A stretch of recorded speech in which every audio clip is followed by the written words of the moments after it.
Hi, my tubies. Sheila True Love. And the topic we are going to discuss right now is a very walk on eggshells type of topic, because I don't want to be misunderstood.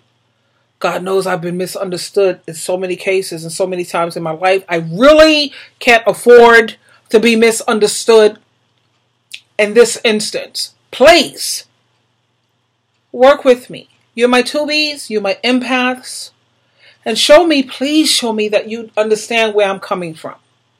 Right now we're going to be with Derrick Jaxn, Jaxn, Derrick, Derrick. I know you have heard me speak of him in numerous occasions. He's a man that I admire, a man that I adore. He has numerous books out. I have all of his books except for maybe one book. But this is a topic that's very sensitive and it could be misunderstood. And I'm praying to God, the people who's hanging out with me, they are mentally equipped to understand where I'm coming from. So here we go. This one is called Maybe I'm Not As Pro-Black As I Thought. Let's listen to what Derrick Jaxn has to say about this, and I will do the he said, she said, and I'll respond. And you can leave your comments because your viewpoint really matters to me. God knows it does. Here we go.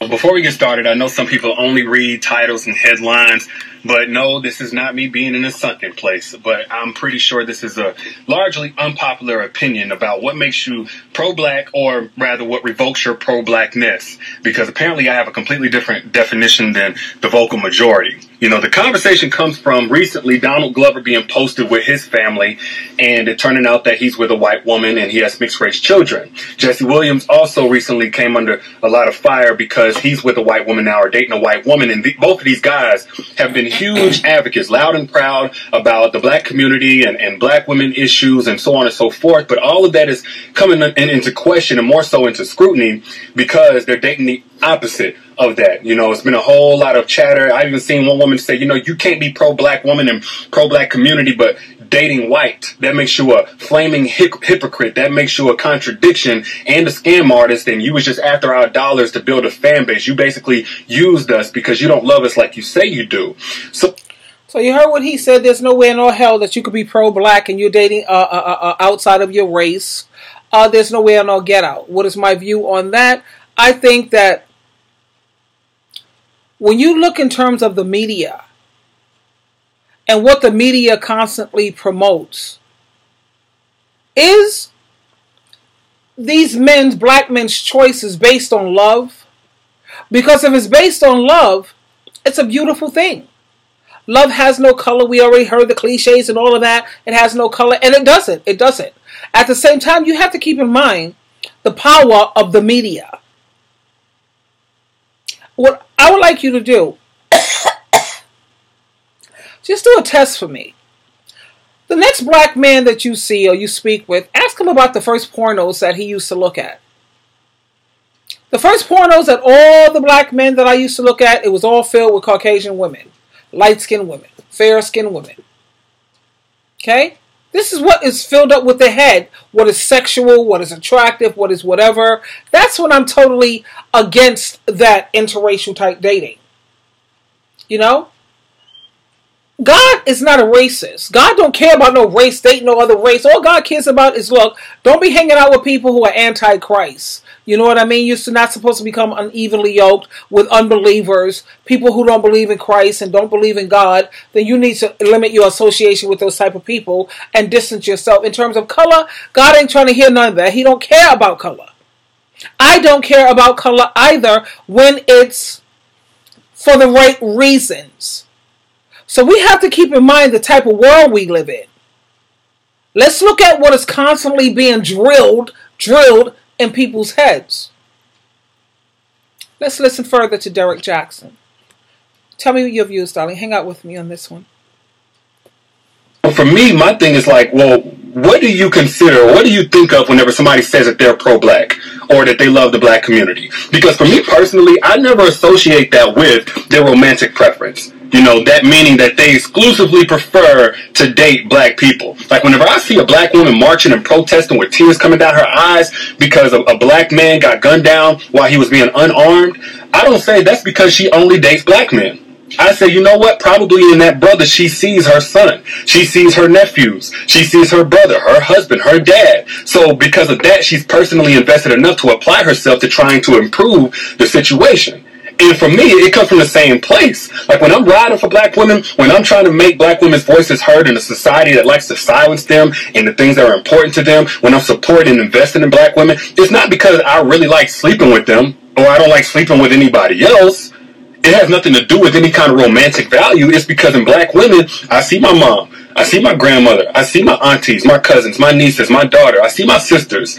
So I'm going to ride for them because growing up, for me personally, this is just me personally, but it was black women who nurtured me. It was black women who taught me right from wrong. It was black...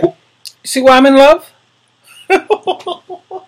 And then when I first heard this, because I had to hear it first before I decided to play this, I was emotional. You finally got a nice looking black man, educated, amazing, amazing mind. And he's riding for his own race of women. Not to say that other races of women are not important, but this is huge. It's huge. Because usually when you find a black man who's educated or he's got money or, you know, he's always going after something other than his own. You know what I mean? And to me, to be honest with you, if it's not based on true love, my name is Sheila True Love. Nah, I'm not feeling that. And I personally feel that you're supposed to take care of your own. You see every other race taking care of their own. You see every other race. Hispanics are with their own skin tone. Caucasians are with their own skin tone. Majority. We got to talk majority. I'm not saying all, but the majority is what rules. Am I right? This is a democracy, and the majority rules.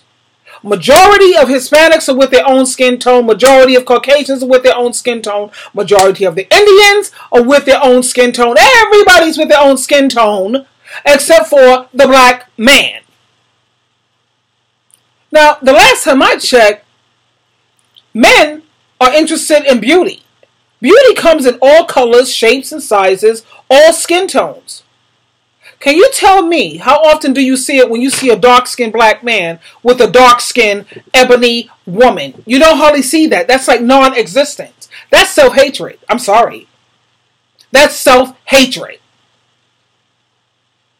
You could have an ebony woman who have the same exact features of a European woman or a Caucasian woman, same exact features, same hot-looking body, if not better, and he will pass her away because of what? A skin tone? Really? That's disgusting. And I'm sure, I'm positive, my vanilla sisters feel the same way.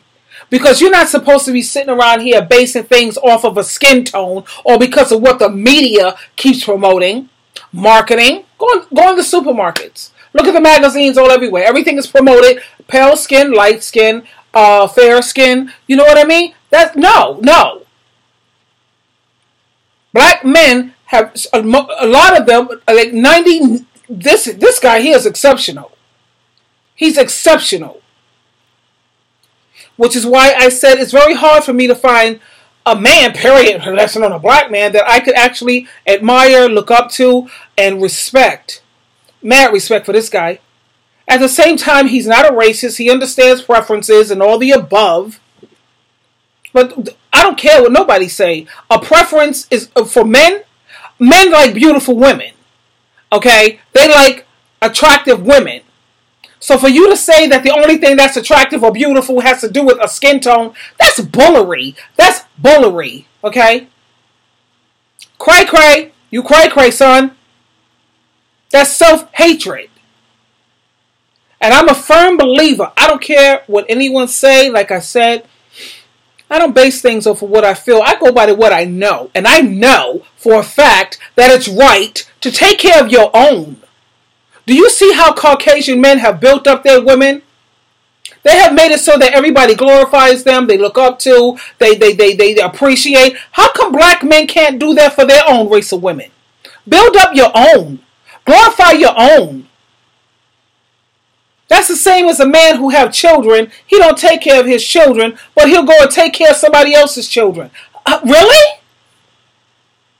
Does that sit well with you? God knows it don't sit well with me. That's not a feeling. That's a fact. It's wrong. You take care of your own. Now, if two people meet and they actually fall in love or they love whatever, that's good, whatever. At the same time, there's a certain responsibility that you have to have. You know, to some extent. You have to look and say, let me see, hold up, before I make this decision, how are my ebony women? Do they have men in their home? Do they have men who are helping them with the children? Before I can step to another culture of women, let me make sure my own race of women are taken care of. There's nothing wrong with being friends with someone or loving someone of another race. That's a beautiful, beautiful thing. You know it and I know it. At the same time, you have a lot of ebony households that need men in those households. Caucasian people, Hispanic, all the other races, they have more than enough of their own race of men that's available. When you look at the majority of the black men, like you say, okay, so check this out, Sheila True Love. What about ebony women who are dating Caucasian men and outside of their race? We have no choice. We don't have a choice. Okay? You have, like, what, 40% of black men in jail. You have, what, 15% that hate, put a huge 15 or 20% that hate their own race of women because they hate their skin tone. And then you have the other percentage that are gay. What choice do ebony women have? What choice do we have? Can somebody help me here? So anytime I see an ebony woman with another race of man, I understand that. Because she has no choice. Whenever I see a black man sitting up here with another race of women, hell no, I don't understand that. I don't. Because you have more than enough ebony women or women of your own race. Excellent women, strong women. Women who got your back. Like he said, every time he was in the jam or anytime he had a crisis, there was always an ebony woman that came through for him. She understands his struggle, his plight. She understands it. She gets it. I don't think a black man has any excuse for that. He doesn't have an excuse. I'm sorry. And I'm not trying to be difficult here. I'm not trying to be unreasonable. And I'm not trying to be unfair. But it is what it is. Facts are facts. Women who defended me, who wrapped their arms of love and support around me and my dreams, who got me to where I'm at today. And I love everybody else, but I'm always going to be an ally of black women for that reason. Even though I'm getting love from everybody else and I'm getting a little money now, I'll never be one of those guys that switch up and turn my back on them. But it has nothing to do with my romantic preference, and I'm just questioning, like, why is all of that get thrown out? Why is that love less valid? Because it's not romantic love. You know, why is romantic love from the man to the woman the only kind of love that gets dignified? Now, it's different if we're talking about dudes that make disparaging comments or generalizations. They putting down black women or saying it's only okay to date outside your race. That's different. But until I hear somebody say that, I don't project that on them. And maybe that's what's so offensive about interracial couples today. Whenever we see a black man with a white woman, or vice versa, even Serena Williams, they get a lot of heat. You know, Eve, that she gets a lot of heat because she's married a white man. Is that we immediately? But you know, when you see these ebony women married to a Caucasian man or married to a Chinese man, I got pictures showing you that you got so many other races that are picking black women. I can prove it. I got the evidence. I'm going to make a post or something like that. Maybe it's on my Facebook channel. We have lots of pictures. Nothing but Caucasian men. They don't care about whether you wear a weave. They don't care about whether you extensions, whether you have a wig. Caucasian men don't care about that stuff. They love the fact that you're trying to adorn yourself to make yourself look beautiful. You know what I'm saying? But let's not get off track. When you see Eve and all these other ebony women like Diana Ross, she married Caucasian. You know, look at the freaking, what choice that we have? You have so many black men, the moment they get a little something, the first thing they do is look outside their race. That's wrong. I'm sorry. That's not a feeling. That's a fact. That's wrong. Because when you was down and out, who was you sit up there rolling with? And then I sit up here and I think about Martin Luther King, and when it came to slavery and when it came to all of these hardships, Women are women. Women have no business out there fighting and being in war and in battle. Ebony women were out there getting bitten by dogs, having water hoses put on them, getting beat with bats and sticks and beat all in their stomach. They was out there fighting with those black men. And then the moment you get a little something, you want to turn your back on your own? Nah, that's not cool. That's so not acceptable. That's not acceptable. And I know I'm going to get a lot of comments on love. I don't care. Whoever's going to celebrate me, that's who I'm going with. Ebony women do celebrate black men. At the same time, my job as a woman, from what the Bible says, I'm supposed to help a man be the best man that he can be. And you are not the best man that you can be. Anytime you with a woman who's going to let you cheat on her, no, that's not acceptable. You walk in this house after 12, 1, 2 in the midnight, 2, 3 days later, that's not the best man that you can be. You don't want to work, don't want to be the primary breadwinner. You got her as a helper. That's what I was created for. That's what we were created for. Your helper, not your do-all. And any woman, any female that will let you sit up here, don't work, using her car, sit up on the couch playing video games and eating up the food. You sit up there, I clean the house. You know what? Look, only time I can agree with something like that is if the woman has children or you have children, because babysitters are expensive. And if she has the power to make more money, then let her go for the making more money, and maybe the husband could be the house husband until the kids get in school. Once the children are in school, it's time for him to step it up and be a man. I mean, really. He's still a man while he's being that house husband thing. But no, a man is supposed to know how to get out there and hustle. He's supposed to know how to get out there and in a storm and in the heat and in the whatever. A man is a hunter. A man is a man. You're sitting up here in the house playing video games and no. Because you see, now I'm going to start to feel like a failure as a woman. Because my job as a woman is to help you be the best that you can be. Sitting up here allowing you to cheat on me and I still keep you here. No consequences whatsoever. I sit up here and I still lay up with you. Cook for you. Do your laundry. Make sure the house is whatever. And go to work. How is that helping you to be the best man that you can be? That's not. That's not. And that's the thing that a lot of these black men, no offense, and I'm not trying to be offensive, at the same time, let's keep it real. That's why the black men are going to these other races of women, because that's what those women permit. Ebony women, we can help you out for a minute. You know what I'm saying? You unemployed for a minute, I could work with that. You know what I'm saying? I hear you. At the same time, I'd better see you putting forth some effort. Because you have a deadline, son. And if you haven't found something within that deadline, yeah, we're going to have to reevaluate this situation. And that's what a lot of these black men don't like. They go to these other races of women, not to knock other races of women, because these other races of women have seen their mother put up with crap like that. Ebony women, like my mom, a man asked my mother for money. She was offended. She was pissed. My mother, she was. A man put his hand on my mom. He was so out the door.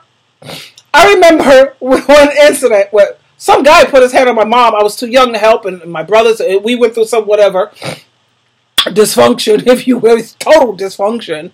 My mom was so pissed when she chased him out the door. She looked out the window and it was raining, and she took a beer bottle. I think it was one of those old English 800 bottles, and she was throwing it at him out the window. He put the umbrella up just in time before he got cold cocked. My mom wasn't feeling none of that. That's probably why I'm not feeling none of that. But when you look at other races of women, they have had their dad in the house and they watch how their dad was mean and the mother put up with it. The dad cheated, the mother put up with it. So when they're out, when these women no, this is what ebony black men, black men don't like about ebony women. That's what they don't like. That we have a backbone. No, you can't disrespect me. No, you can't use me and abuse me. No, you can't sit up here and think that I'm supposed to do the heavy lifting financially, sweetheart. That's so unnatural. That goes against the Bible. If you don't believe me, go find your Bible. 1 Timothy chapter 5, verse 8. That's not my job to provide. That's your job. My job is to be under your submission. As long as you are doing things wisely. Because the Bible says to be wise, my child. Be wise. You see, you have your role to play and I have mine. Don't sit here and try to put your job on top of me and I got to do my job and your job. No, that's so not going to work. And ebony women know that. That's what they don't like about us. That's why you see all these men flocking, the black men flocking over to these other races of women, because these other races of women, you know, you see how you have a lot of black men on YouTube now. They're trying to school the women. They're trying to let Caucasian women know all these other races of women, Filipinos and all of this stuff. No. Muslim women.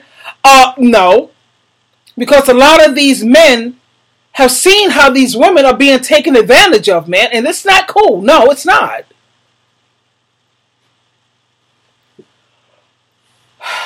Anyway, like I said, this is a very sensitive subject. And I appreciate Derek Jackson. He looks out for his own. He got it all straight. I didn't even know that about him. I didn't know that. But from now, look, thank you, Derek. I want to cry. I'm emotional at this rate. I greatly appreciate when you can find a man who knows how to look out for his own. Whether it's Caucasian men looking out for his own race of women.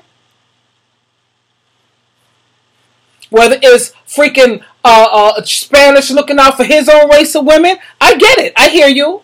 Take care of your own first before you think to look outside somewhere else. Like I said, at the same time, love is love. Love has no color. Love has no color. There's nothing wrong with being friends. There's nothing wrong with being friends. But when it comes to this marriage and laying up, having kids, no. You can love a person and look out for them and have their back and all the above. When they need help, somebody to talk to, hell yeah, I'm right here, babe. I'm right here. But when it comes to me making a commitment and a vow, I'm going to look out for me and my own. Now, I married, my children are mixed. Okay? Why? Because when I was out there dating, all the black men, they wanted, you either put out or get out. So the only man who was willing to treat me like a lady and was willing to, I was a virgin when I got married. He didn't hassle me for sex until we got married. You know?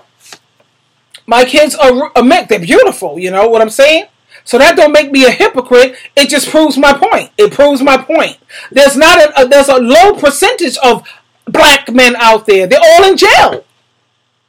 They're in jail. They have you got the ones who are just self-hatred, don't want no black woman, especially if she's near his complexion.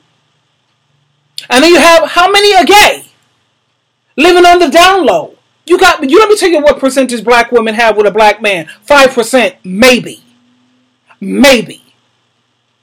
What percentage do black men have for an ebony woman? 90%. So you have no excuse for that nonsense. You just don't. You don't. You don't. Caucasian men look out for their own race of women. Most of those Caucasian women are married or whatever. They make sure their women are taken care of and there's men in the household. They did what they do. They put their women on a pedestal. They made them an icon. Why can't you make your own race of women an icon? Glorify ebony women. Build her up. She's strong. She has your back no matter what. You need to keep that in mind. Yeah. I hope I didn't offend anyone because that's not what I was trying to do. I just got to keep it real. Facts are facts. Freak feelings, man. Feelings change from today, tomorrow, but the truth is the truth. That never changes. And like I said, please Don't live your life based on what you feel. Base your life on what you know. What you know. Sheila True Love, you always have a choice. I love you. I don't care what color you are, what creed you are, what race you are. I love you. We're all human beings up in here. I cut your behind, you're going to bleed red blood just like me. Okay? I go through hardships, so do you. We're all in this together, in this melting pot of insanity, if you want my view. The world is crazy. At the same time, there's certain responsibilities that a person has got to adhere to. They just have to. Because it's called being fair. I know life is not fair, but you have the power to make certain things fair. Sheila True Love, you always have a choice. Talk to you later. I love you so much. I really do. All of my babies out there. Talk to you later. Goodbye for now.